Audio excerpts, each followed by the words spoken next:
Educational Communications and this station present Environmental Directions with Nancy Pearlman. On this series, we explore the effects of human influence on the Earth's ecosystems and discuss solutions to environmental problems which affect the quality of life on this planet. Environmental Directions gives you the kind of information you need to help you participate in decisions impacting your community, the nation, and the world. Now, here's your host, Nancy Pearlman. Hello. We're going to be talking about the revitalization of the Los Angeles River in Southern California with my guest, George Wolfe. He is the founder of L.A. River Expeditions and is author of the book Into the River of Angels. He was formerly founder of the La La Times, a California satire site. He has received numerous honors and awards, including the Green Paddle Award for Waterway Conservation from the American Canoe Association, the River Hero Award from River Network, and the River Warrior Award from the Resource Renewal Institute. Welcome back to Environmental Directions. Thank you so much, Nancy. Last we talked, you discussed your unique kayaking canoeing expedition down the 50 miles of the Los Angeles River, which was pretty tough because a lot of that river has been paved over. Have you been doing it again? Is it possible for other people to do it? Well, since we originally spoke, yes, we have not only canoed and kayaked it again periodically, but we've gotten a whole host of other people onto the river. Let's see, since we did the LA River Expedition back in 2008, and then it took a couple years to kind of get authorization to open up the river. We did a pilot program in 2011 with some other groups in town, the LA Conservation Corps in particular. And then we kind of in 2012, we went on our own and developed a program under LA River Expedition specifically, formed as a nonprofit, allied ourselves with the Electric Lodge as a sponsor. And then we do a seasonal program every summer that's an official sanctioned thing by the city and the other powers that be within Los Angeles. And we've put between 10 to 20,000 people in kayaks on the LA River at two different boatable portions, really nice portions. One in the Sepulveda Basin up in the valley, and the other near Frogtown or Glendale Narrows, Elysian Valley. That's a little more sporty, a little more gritty. The one in the Sepulveda Basin is a little more tranquil and almost like lake paddling. It was a wonderful trip when I took it, and I look forward to returning to the river on the water. Obviously, people can walk along the river. There's a bike path on portions of it, walking paths, but it's a river that still needs to get rid of some of the concrete. It seems as though it really hasn't happened as fast as it should. What is going on in terms of those in control of the river not making it a better greenway? Right. Yes, that's a great question. It's on people's minds a lot because of the rains this winter. There have been 100-year rain in the Los Angeles area, and everybody has witnessed that, and they've driven over portions of the LA River or some tributary of it, and they've been sort of appalled at some of the garbage that flows down it. They've been brought questions to their minds about like, wow, here we are most times or many years living in a drought situation where we have to conserve, understandably. And yet here's all this water that's just being kind of flushed out to the Pacific Ocean. There doesn't seem to be a real plan to capture it and put it back down into the aquifer. We do that to some degree, but you can see the huge volume that's being lost. So that captured people's imagination and brought some of the issues back to the forefront.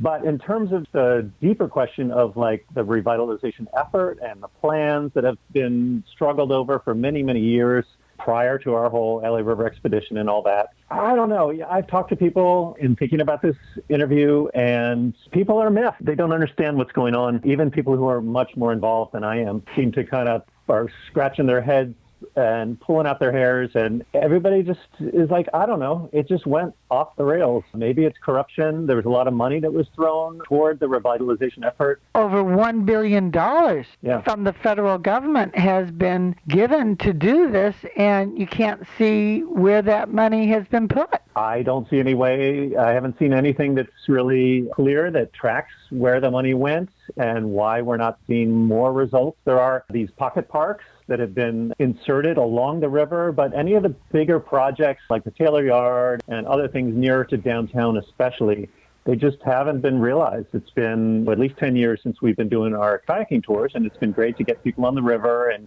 involved as river stewards and looking after the environment. We do cleanups and we bring people from underserved communities. We feel like we've been doing our job, and we look into the powers that be and we're like, well, what about them? How come we're not seeing the results? And it's not just our group or me.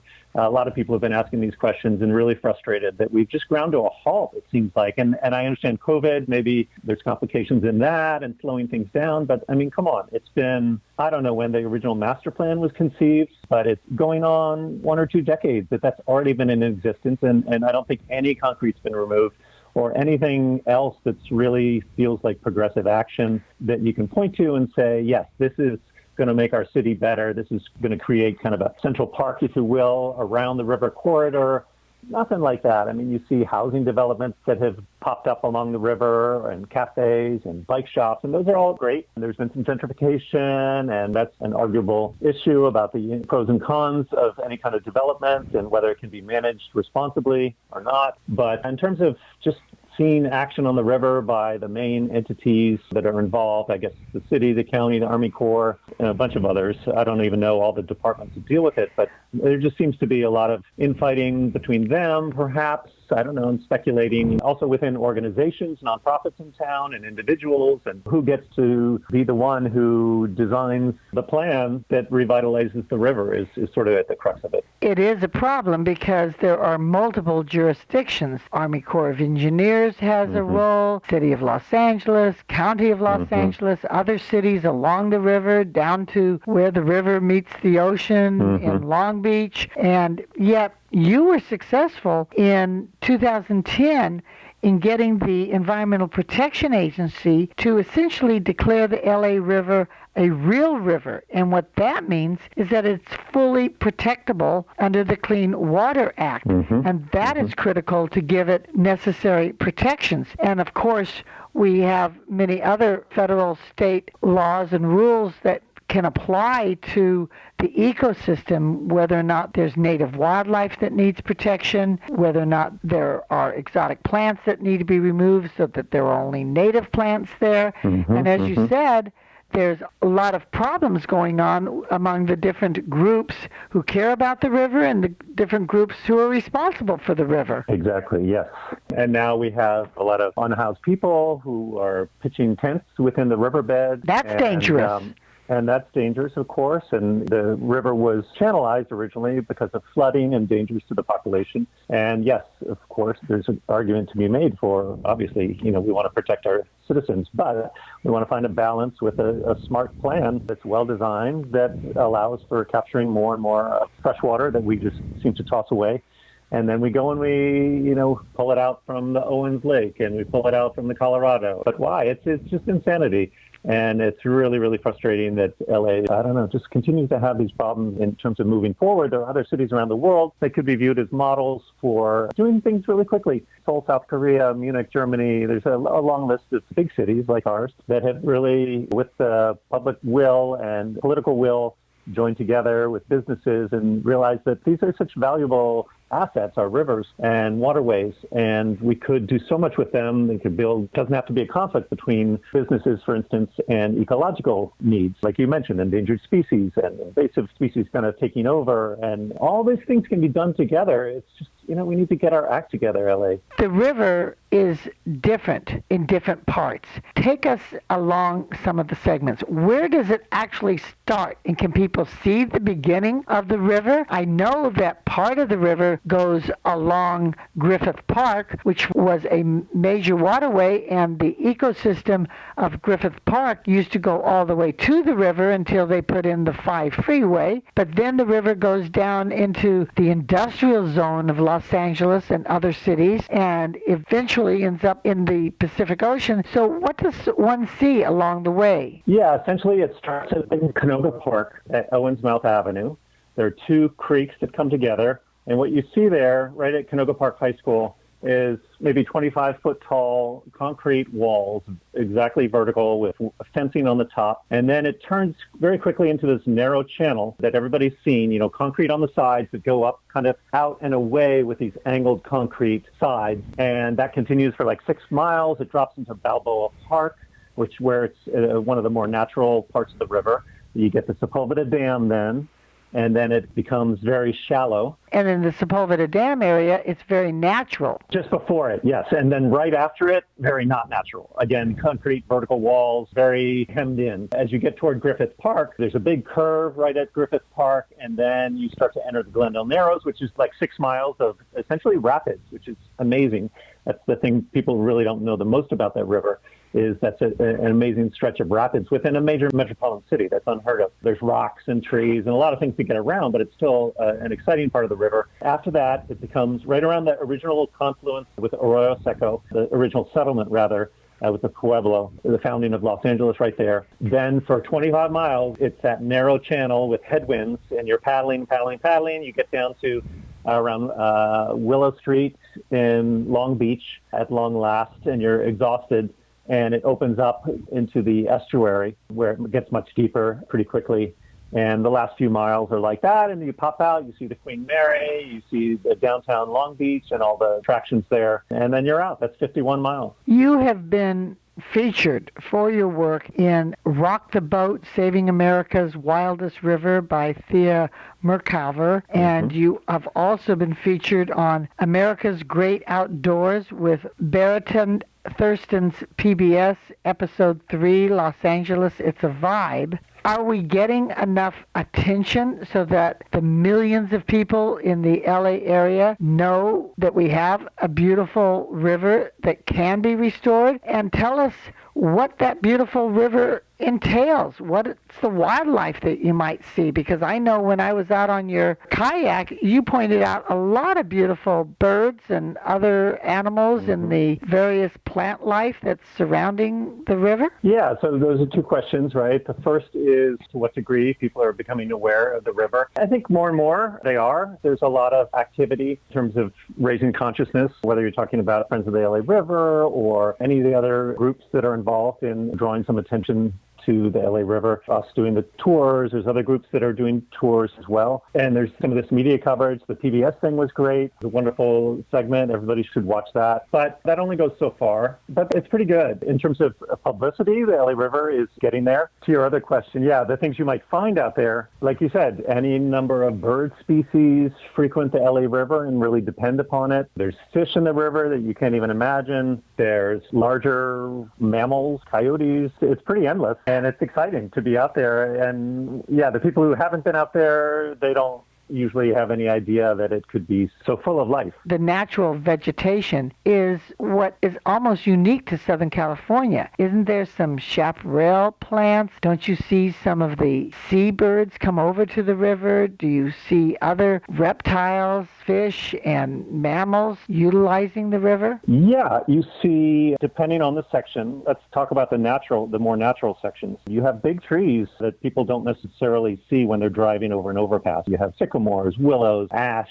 all kinds of larger trees. You have brush, native and invasive, a lot of cattails and reeds that are popping up, different types of bamboo-like invasive species, which we've all seen, whether we recognize it or not. And then you get the bird life is amazing. You get great blue herons, you get egrets, you get hawks and those types of birds of prey, you get owls. In terms of larger animals, you get the mammals, there's snakes, you get mice and rats and all that sort of thing. You get raccoons and possums and all the stuff you find in people's backyards that find their way into the backyard, you'll find in the river as well. The birds really stand out. And then in terms of the fish, the carp are the main invasive species, and there are people who fish carp, and believe it or not, they will eat it. There are catfish and there are bass. And there are exotic species that have been thrown in from people's aquariums that have survived from the Amazon River in Brazil that are now part of our population. Beautiful, beautiful fish. Yeah, the carp are the main big fish that you'll see sometimes flapping around in the river. And they can be pretty dramatic. They can jump out of the river sometimes during certain, spawning seasons in batches in large schools of fish. But all in all, it's fun. And you see the remnants of human life. You see the remnants of the animal and wildlife influence as you go along the river. You never know quite what you're going to see. And that's one of the charms of the river. As badly treated as it's been, there's always surprises. And that's one of the things that really sets it apart as an urban waterway. At one time, P-22, the mountain lion, crossed over the river river into Griffith Park. Do we expect another mountain lion to do so? I don't know. I would expect that with some of these overpasses for wildlife that we're going to start to see more species like the mountain lions in Los Angeles in the future. Yeah, I would say that's pretty likely. Since we last talked, you have also written a book, Into the River of Angels, but it's a new young adult adventure novel set on the L.A. River. Can you tell us more about the story, other than the fact that you want people to read it? Yeah, well, of course I want people to read it, but the interesting thing to me is that I set about to write it to make an entertaining story, first and foremost, but there is the element that of trying to continue to raise consciousness about the plight of the river, if you will, and this, to me, is yet another angle on that. It's a kind of a fresh angle by the fact that it's a novel, as opposed to the activist work I've done in the past, as well as the nonprofit work and recreational educational kayaking. So yeah, this should be a real page-turner. It essentially tells how a high school kid's plan to canoe down the L.A. River spirals out of control. So obviously there's a connection to my own experience, but I'm drawing upon my own knowledge of the river. There's nobody else who quite knows it from a boating perspective like I do these days. So I'm drawing from that and fleshing out this story. It's an urban journey. These teenagers end up on essentially kind of a dangerous, forbidden waterway, which is how the river was, at least when I started discovering the river myself. It was locked off and cordoned off. There's signs on it that say illegal $1,000 fine. So these kids are kind of at a time, they live up in the San Fernando Valley, and they get this crazy idea to go on the river, which is within their neighborhood at the very source of the river up in Canoga Park. And they, lo and behold, get on the river, get into trouble, find allies downriver, find all kinds of trouble downriver that they couldn't have imagined.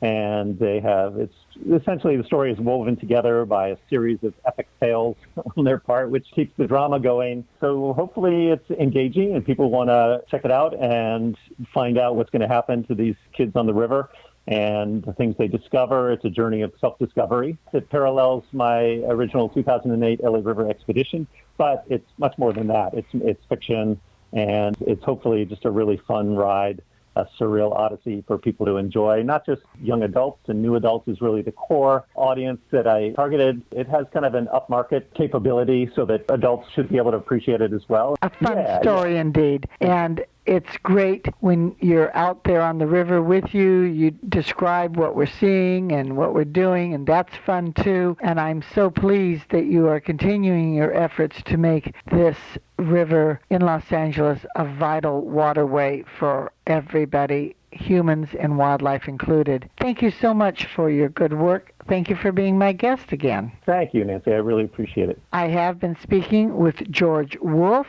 who is founder of LA River Expeditions and author of Into the River of Angels. I'm Nancy Pearlman. Thank you very much for joining us, and do tune in again next week. If you would like free information about these environmental issues, go to www.ecoprojects.org or call 310-559-9160. Environmental Directions with your host, Nancy Pearlman, is a community affairs program of the nonprofit organization Educational Communications and this station.